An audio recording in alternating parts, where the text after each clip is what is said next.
അത്ര വലിയ പ്രയാസമുള്ള കാര്യമൊന്നുമല്ല, വളരെ എളുപ്പമാണ്. ഒരു ചെറിയ സൂറത്തുണ്ട്, അതൊന്നു പതിവാക്കിയാൽ മതി ഇൻഷാ അല്ലാ. മുത്തുനബി പറഞ്ഞു, ഈ സൂറത്തിന് ഇഷ്ടപ്പെട്ടാൽ ആ ഇഷ്ടം നിന്നെ സ്വർഗ്ഗത്തിലെത്തിക്കും. സൂറത്തിന്റെ പ്രതിഫലങ്ങൾ: 1. ഖബറിലും മരണസമയത്തും പ്രയാസപ്പെടില്ല. 2. ഈമാൻ കിട്ടാതെ മരിക്കില്ല. 3. മഹ്ശറയിലും പ്രയാസപ്പെടില്ല. 4. ദാരിദ്ര്യമില്ലാതാകും. 5. ജീവിതത്തിലെ പ്രയാസങ്ങൾ നീങ്ങിപ്പോകും. 6. 11 വട്ടം സുബഹിക്ക് ശേഷം ചൊല്ലിയാൽ അന്ന് ഒരു ദോഷവുമുണ്ടാവില്ല, ഇബ്ലീസിന്റെ കെണിയിൽപ്പെടില്ല. 7. 100 വട്ടം സുബഹിക്ക് ശേഷം ചൊല്ലിയാൽ 50 സിദ്ദീഖീങ്ങളുടെ പ്രതിഫലം. 8. ഫർള് നിസ്കാരത്തിന് ശേഷം 10 വട്ടം ചൊല്ലുന്നത് പതിവാക്കിയാൽ സ്വർഗ്ഗത്തിന്റെ മുഴുവൻ കവാടങ്ങളും അവന്റെ മുന്നിൽ തുറക്കപ്പെടും, ഇഷ്ടമുള്ളതിലൂടെ പ്രവേശിക്കാം. 9. പാപങ്ങൾ പൊറുക്കാൻ കാരണമാകും. 10 3 വട്ടം ഓതിയാൽ ഖുർആൻ മുഴുവൻ ഖത്തം തീർത്ത പ്രതിഫലമുണ്ട്. 11. 1,00,000 തവണ ചൊല്ലിത്തീർത്താൽ നരകം ഹറാമാകും. 12.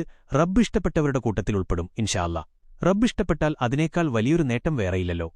സൂറത്ത് ഇഖ്ലാസ്, അതായത് ഖുൽ ഹുവല്ലാഹു സൂറത്ത്, കഴിയുന്നത്ര തവണ എന്നും ജീവിതത്തിൽ പതിവാക്കുക.